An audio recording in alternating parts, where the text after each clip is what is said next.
raconte. Christophe Ondelatte. Je vous raconte l'histoire de John List, un Américain qui, en 1971, tue sa mère, sa femme et ses 3 enfants avant de disparaître. Et vous serez frappé, j'en suis sûr, par les similitudes avec l'affaire du pont de Ligonnès en France. Sauf que John List, lui, a fini par être arrêté 17 ans plus tard. J'ai écrit cette histoire avec Thomas Audouard, réalisation Céline Lebras. Europe 1, Christophe Ondelatte.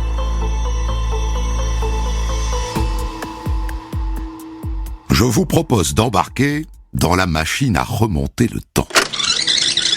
Nous voilà à Westfield, dans l'État du New Jersey aux États-Unis, au mois de novembre 1971, face à une belle maison victorienne de Hillside Avenue, la villa de la famille List. Ah ouais, elle est belle, grande, élégante, 19 pièces, une sorte de manoir.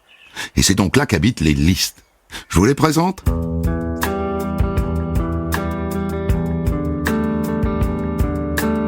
Le père d'abord, John, 46 ans, vice-président d'une grosse banque du coin.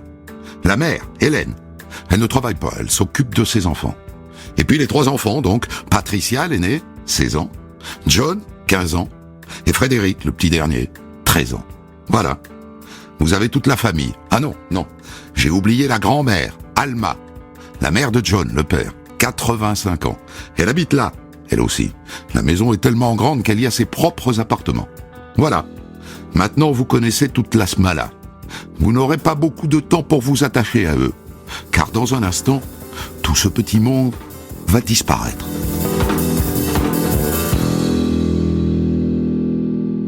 Le 10 novembre 1971, le directeur de l'école où sont scolarisés les enfants reçoit une lettre du père. Je vous informe que pour des raisons familiales, l'un de nos parents qui est malade en Caroline du Nord et auquel nous devons apporter du soutien, nos enfants seront absents de l'école pendant quelques semaines. La lettre ne mentionne aucune date de retour.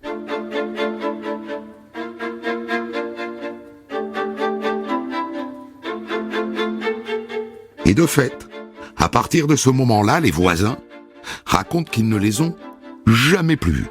Ni le père, ni la mère, ni la grand-mère, ni aucun des 3 enfants. Pendant quelques jours, ils voient de la lumière allumée dans toutes les pièces de la villa sur les 3 étages. Et puis au fil des jours, les lumières s'éteignent, une par une, pièce par pièce, jusqu'à ce que la villa soit intégralement plongée dans le noir. Un voisin, justement, est intrigué par ça. Et il finit par appeler la police. C'est très étrange. Les lumières dans les pièces se sont éteintes une par une. Ça a duré plusieurs jours. Et puis là, il n'y a plus de lumière du tout. Je pense que vous devriez venir voir.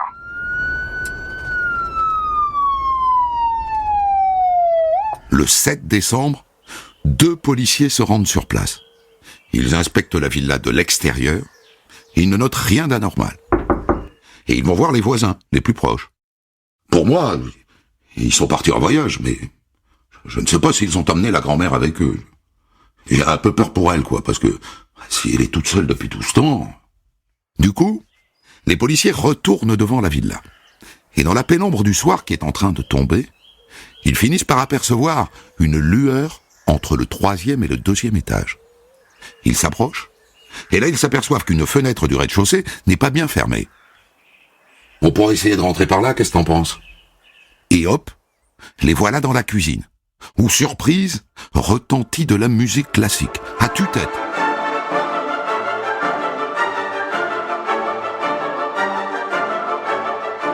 T'as vu les taches sur les carreaux, là? C'est du sang, non? Les 2 policiers continuent de progresser au rez-de-chaussée, toujours sur fond de musique classique, et ils arrivent devant la salle de bal, fermée par 2 grands rideaux blancs. Ils les ouvrent, et dans le faisceau de leur lampe de poche, ils voient des formes humaines, 4 corps, allongés sur des sacs de couchage. C'est la police de Westfield, là, hein?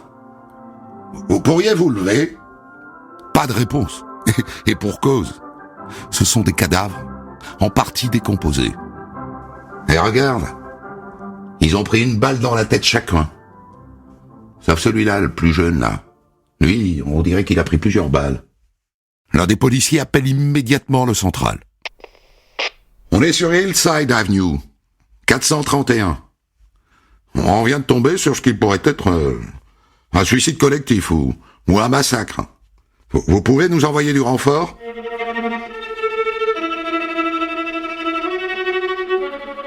Les 4 cadavres sont assez faciles à identifier. Il s'agit de la mère, Helen List, et de ses 3 enfants, Patricia, John et Frédéric. Mais où sont le père et la grand-mère ? La grand-mère, Alma, les policiers arrivés en renfort finissent par la trouver au 3e étage, morte elle aussi, une balle dans la tête. Mais le père ? Où est le père ? Le père n'est pas mort, et il a laissé une lettre. Les policiers la trouvent dans son bureau, bien en évidence. C'est une lettre manuscrite de 5 pages, dans laquelle John List, qui est très croyant, s'adresse à son pasteur, le révérend luthérien Rehwinkel. Elle commence ainsi. « Je sais que ce qui a été fait est mal, et que toutes les raisons que je pourrais donner ne le rendront pas bon. » Et il ajoute un peu plus loin, « J'étais loin de gagner de quoi nous faire vivre. Tout ce que j'ai essayé semblait aboutir à un échec. » Voilà donc l'explication. John List était ruiné, et c'est pour ça qu'il les a tous tués. Il écrit « Je suis sûr qu'ils sont allés au ciel maintenant. » Et la lettre se termine par un post-scriptum glaçant. « Mère est dans le corridor du grenier au 3e étage. Elle était trop lourde pour la bouger. »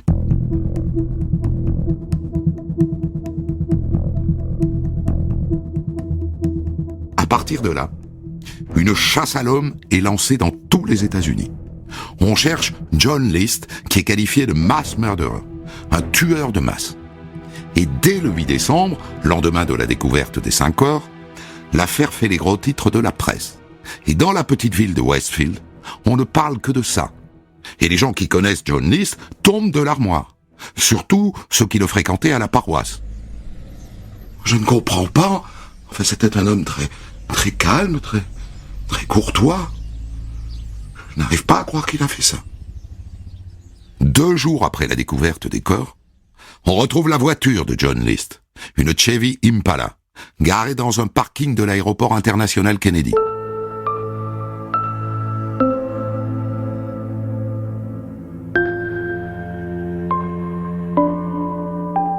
Si on en croit la date du 9 novembre, qui figure sur le courrier, John List a 1 mois d'avance sur la police. Pour lui mettre la main dessus, il est donc fondamental de comprendre qui il est, de cerner sa personnalité. Alors voilà ce que les policiers apprennent sur lui. John Emil List est né à Bay City, dans le Michigan, en 1925, de parents germano-américains. C'est leur fils unique. Des gens assez stricts, raides, pas marrants, un père qui travaille beaucoup, et une mère un peu castratrice, tous les 2 très croyants, luthériens, foi qu'ils ont transmise à leur fils. List obtient son diplôme d'études secondaires, et juste après, il est mobilisé et il va servir en Allemagne à la toute fin de la Deuxième Guerre mondiale. En 1946, il retrouve les bancs de l'université, et il obtient un diplôme en administration des affaires, et déménage en Virginie. Et 5 ans plus tard, en 1951, il rencontre Helen Taylor, 25 ans, veuve. 3 mois plus tard, il se marie à l'église luthérienne de Baltimore, dans le Maryland. Et dans la foulée, ils font 3 enfants, en rafale. 3 enfants en 4 ans. Bon, les gens disent que c'était un bon père, attentif. Pas un papa gâteau non plus, mais un bon père, présent pour ses enfants.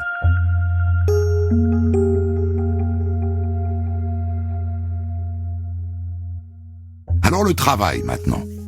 À partir de 1958, John List travaille comme comptable dans différents cabinets. Mais ce qui est très intéressant, c'est que nulle part, dans aucun des postes qui lui sont confiés, il ne gravit les échelons. Il reste un employé moyen. Il se contente de changer de poste régulièrement. Et à chaque fois, la famille suit, et les List déménagent donc souvent. Mais pourquoi change-t-il de poste si souvent, si c'est pas pour prendre du galon? Ça, c'est intéressant. Les policiers vont voir ses anciens employeurs. « John List, S'il est parti, c'est que je l'ai renvoyé. Pour quelle raison l'avez-vous renvoyé? Des problèmes au travail? Non.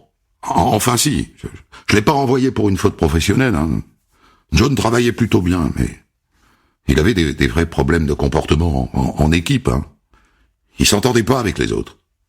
Il pouvait plus le supporter, vous comprenez? Ça dure comme ça pendant 7 ans, jusqu'en 1965, où là, List connaît une vraie promotion, sa première. Il est engagé comme vice-président de la National Bank du New Jersey. Enfin, un poste à responsabilité. Un vrai tournant dans sa carrière. Et dans la foulée, les List achètent cette belle maison à Westfield, celle-là même où on a retrouvé les 5 cadavres. Renseignement pris d'ailleurs, l'achat de cette maison ne s'est pas fait sans mal. John a dû emprunter beaucoup d'argent à sa mère. Et c'est d'ailleurs pour ça qu'elle vivait là. Elle avait payé une bonne partie de la villa.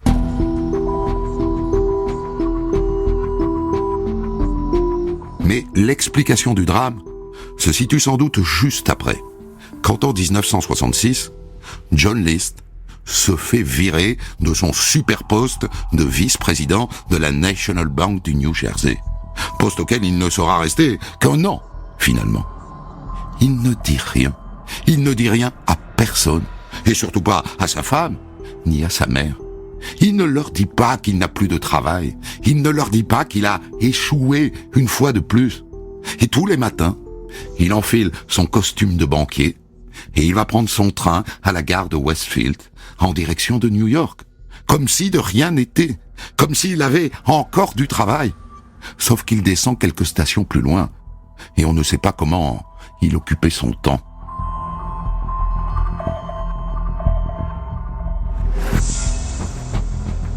Il a cherché du travail pendant ces 5 années, oui. Et parfois même, il en a trouvé. Mais il n'a jamais dépassé la période d'essai. Et après, il s'est fait virer, comme d'habitude. Maintenant que les policiers sont parvenus à reconstituer le parcours de John List pendant ces 5 années qui précèdent la tuerie, on comprend mieux le mécanisme qui mène au meurtre. Pendant 5 ans, il a dû à la fois cacher qu'il n'avait plus d'argent et maintenir le niveau de vie de sa famille. Et au bout de 5 ans, il s'est retrouvé coincé par son mensonge.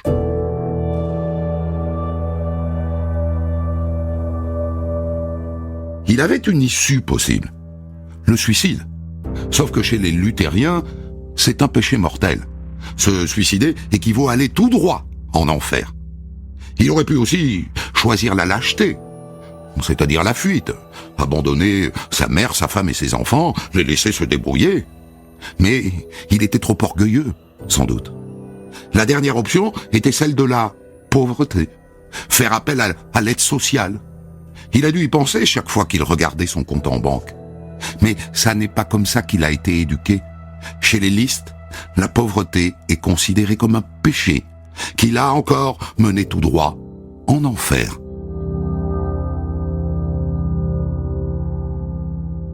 Les policiers parviennent à établir que John List met 1 an après son dernier licenciement à choisir la seule solution qui lui paraît tolérable. Les tuer, tous, pour qu'ils ne vivent pas la chute. Et ce faisant, les envoyer au paradis et leur épargner l'enfer. Il l'écrit dans sa lettre. Je suis sûr qu'ils sont montés au ciel maintenant.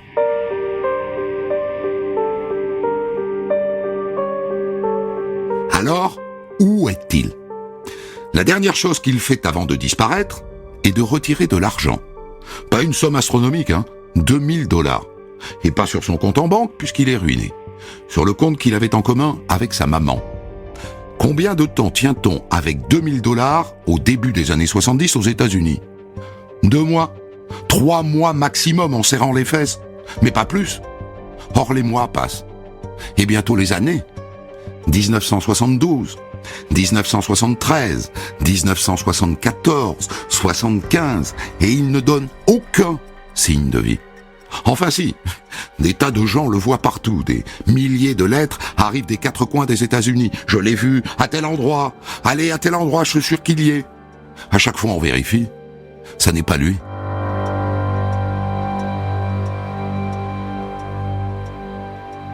Et les années passent encore. 76, 77, 78, 79, 80. Régulièrement, la presse met sa photo à la une. Ça n'a aucun effet. L'affaire John List est devenue ce qu'on appelle un cold case. C'est une affaire non résolue, sans doute pour l'éternité. Personne n'y croit plus. Au milieu des années 80, les policiers qui enquêtent sur sa disparition racontent que quand ils partent en vacances pour entretenir la flamme, ils envoient à leurs collègues restés au boulot des cartes postales anonymes. Nous aimerions que vous soyez là pour coffrer John List. Ça les fait marrer. La disparition de John List n'est plus vraiment une enquête. C'est devenu un mythe. C'est devenu une légende urbaine.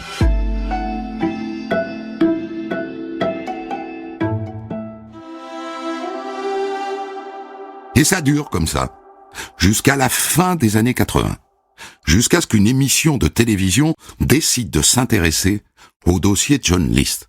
Une émission de la Fox, qui n'est pas encore l'empire qu'elle est devenue aujourd'hui, mais qui remporte un vrai succès. America Most Wanted, qui a d'ailleurs été adapté en France, sur TF1, sous le nom de Perdu de vue, de Jacques Pradel. Vous voyez le concept ? Tenter de résoudre des énigmes, des affaires non résolues, en faisant appel aux téléspectateurs. L'émission est présentée par un certain John Walsh, qui est un animateur un peu particulier. Son propre fils a été assassiné et son assassin court toujours. Donc, John Walsh a une motivation très intime, plus intime que journalistique. C'est la police qui donne à Walsh le dossier John List. Au début, il n'est pas très emballé. C'est une vieille histoire qu'on ne pourra illustrer que par des photos jaunies des années 70. Il a peur que ça fasse chuter son audience. Mais bon, il se laisse convaincre. Tonight on America's Most Wanted. Now tonight's first case, the oldest we've ever pursued on America's Most Wanted. L'émission est programmée en avril 1989. Pour l'occasion, les producteurs ont fait réaliser par un sculpteur, à partir de photos d'époque, un buste en plâtre de John List, mais vieilli, avec les traits qu'il pourrait avoir 17 ans plus tard. Et le buste est montré à la caméra. Et Walsh livre quelques informations sur le bonhomme. Alors, John List, à l'époque, avait une voix douce, que sans doute il a conservée. Il portait systématiquement une chemise-cravate et on peut imaginer qu'il ait continué à s'habiller comme ça. Et j'ajoute qu'il portait des lunettes. Pendant l'émission, plus de 200 appels arrivent de tous les États-Unis. Et un appel retient l'attention. Un appel en provenance de Denver, dans le Colorado. Ah, je suis sûr que c'est lui. Ah oui, oui. C'était mon voisin jusqu'à il y a peu. Tout correspond, hein. J'avais remarqué qu'il montait beaucoup. Il se fait appeler Bob maintenant. Enfin, Robert Clark. Il a quitté la région il n'y a pas longtemps et je crois qu'il est parti vivre en Virginie avec sa femme. Le 1er juin 1987, le FBI débarque chez ce Robert Clark à Richmond. Bonjour madame. FBI. Est-ce que monsieur Clark est là? Ah non, messieurs. Il est à son travail. Madame, nous avons des raisons de penser que votre mari pourrait être John List, recherché depuis 17 ans par le FBI. Bob? Mais non, vous vous trompez complètement. Écoutez, je vais vous donner l'adresse de l'agence de comptabilité où il travaille. Vous verrez que ça n'est pas lui du tout, que vous faites erreur. 2 agents du FBI se rendent sur place. Robert Clark est en plein travail. Mais non, je vous assure, je ne suis pas John List. Écoutez, venez avec nous, nous allons vérifier ça. Ça ne prendra pas trop de temps. Je vous en prie, monsieur Clark. Asseyez-vous. Nous allons prendre vos empreintes digitales. Tendez-moi la main droite, s'il vous plaît, merci. Voilà. Maintenant la main à gauche. Voilà. Et on compare avec les empreintes relevées à l'époque sur la scène de crime. Et c'est lui. C'est John List. On l'a retrouvé. Il nie, hein. Enfin, je vous assure que ça n'est pas moi. Je ne sais pas de quoi vous me parlez. Mais il ne peut pas y avoir d'erreur. John, on sait que c'est toi. Il sourit, mais il ne dit rien de plus.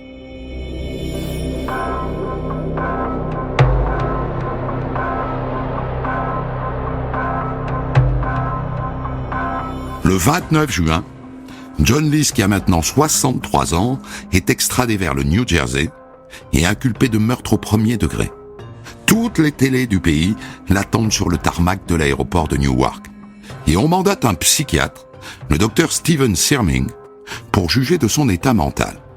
Et c'est à lui qu'il raconte les choses pour la première fois. J'ai pensé que ma famille irait au ciel. Et que j'aurais peut-être la chance moi aussi d'aller au ciel après la mort. Et c'est aussi au psychiatre Serming que John List raconte comment ça s'est passé 17 ans plus tôt. Le matin, les enfants ont pris leur petit déjeuner. J'ai fait en sorte d'être le plus naturel possible, jusqu'à ce qu'ils partent à l'école. J'avais un vieux pistolet. Il avait appartenu à mon père. La première que j'ai tuée, c'est ma femme, Hélène, dans la cuisine. Et ensuite, je suis monté tuer ma mère. Il raconte qu'ensuite, il a écrit les lettres pour l'école des enfants et qu'il est allé retirer les $2000 à la banque. En rentrant, je me souviens, j'ai déplacé le corps d'Hélène et j'ai nettoyé le sang dans la cuisine. Et puis après, je me suis fait un sandwich et j'ai lu le journal comme je le fais tous les jours. Et puis j'ai attendu le retour des enfants. Il dit que Patricia, est rentrée la première. Il l'a tuée dans la cuisine, d'une balle dans la tête. Que Frédéric est arrivé ensuite. Et lui aussi, il l'a tué dans la cuisine. Et après, je suis allé chercher John, à son école. Je me souviens, ce jour-là, il avait un match de foot. J'ai assisté à la rencontre. J'étais heureux de le voir s'amuser. Et puis je l'ai ramené à la maison et je l'ai tué à son tour. De tous les meurtres, je dois dire que ça a été le plus difficile. Parce que quand je lui ai tiré une première balle, il a été pris d'une sorte de spasme. Il a fallu que je m'y reprenne plusieurs fois. L'autopsie a effectivement montré que le petit John avait reçu 10 balles. Il dit qu'après, il s'est fait un bon repas, qu'il se sentait soulagé, et qu'il est allé se coucher, et qu'il a dormi parfaitement bien. Moi, j'ai beaucoup mieux dormi cette nuit-là que les nuits précédentes, c'est sûr. Le lendemain matin, il a baissé la température dans la maison à 10 degrés pour éviter que les corps ne se décomposent. Il a allumé toutes les lumières et mis la radio sur sa station de musique classique préférée. Je me disais que si quelqu'un approchait de la maison, il penserait qu'il y avait quelqu'un à l'intérieur. Et après, il a écrit sa lettre au pasteur. Et puis il a pris un avion pour Denver dans le Colorado, à 2000 km de là. Quand je suis arrivé à Denver, j'ai trouvé un poste de cuisinier dans un petit restaurant. Et là, j'ai décidé de me faire appeler Robert Clark. À partir de ce moment-là, comment vous dire, je me suis senti plus libre, oui. J'ai été délivré du fardeau de ma famille. Verdict du psychiatre, John List souffre d'un trouble excessif compulsif de la personnalité. Mais ce n'est pas une maladie mentale. Et donc il pourra être jugé.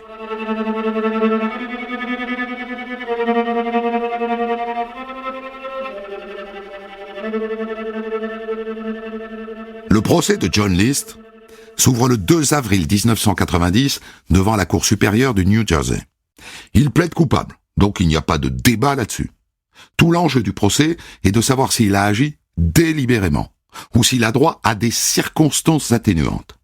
Toute la stratégie de son avocate, Elijah Miller, est basée là-dessus. Le psychiatre qui a examiné M. List a établi qu'il souffrait d'un trouble obsessionnel compulsif. C'est une circonstance atténuante. Et je demande à ce que la charge soit requalifiée en meurtre au 2e degré. Il ne pouvait pas s'éloigner de sa ligne de conduite. Il était prisonnier de sa folle logique. Mais à la barre, le psychiatre Stephen Serming vient mettre un gros bémol à tout ça. Je crois que vous aviez le choix, Monsieur List. Je Je crois que vous étiez mentalement capable de faire un autre choix.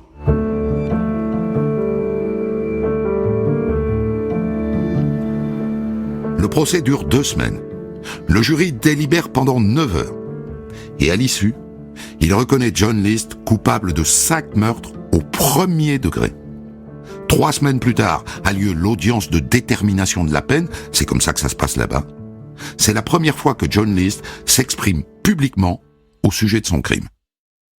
Je suis vraiment désolé de la tragédie qui s'est produite en 1971. Mais je pense qu'en raison de mon état mental de l'époque, je n'étais pas responsable de ce qui s'est passé. Un point important. Les meurtres ont été commis en 1971, c'est-à-dire avant que le New Jersey ne rétablisse la peine de mort. Donc il ne peut pas être condamné à mort. Il est donc condamné 5 fois à la prison à perpétuité, 1 fois par meurtre. À l'annonce du verdict, la salle applaudit.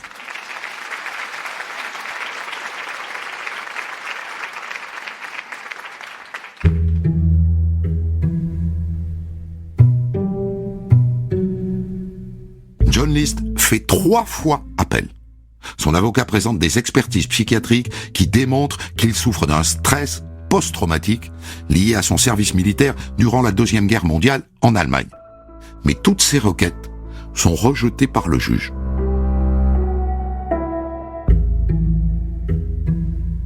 Des années plus tard, à l'âge de 77 ans, John List donne une interview à la télévision dans l'émission American Justice. Je pense que j'irai au ciel. Je ne sais pas quelle sera ma situation au ciel. Ils se souviendront certainement de ce que je leur ai fait. Mais au ciel, nous nous pardonnerons l'un l'autre pour tout le mal que nous nous sommes fait. John List est mort le 21 mars 2008 au centre médical du pénitencier de Trenton, dans le New Jersey. Et je n'ai aucune idée de l'accueil qu'il a reçu là-haut. Des centaines d'histoires disponibles sur vos plateformes d'écoute et sur europe1.fr.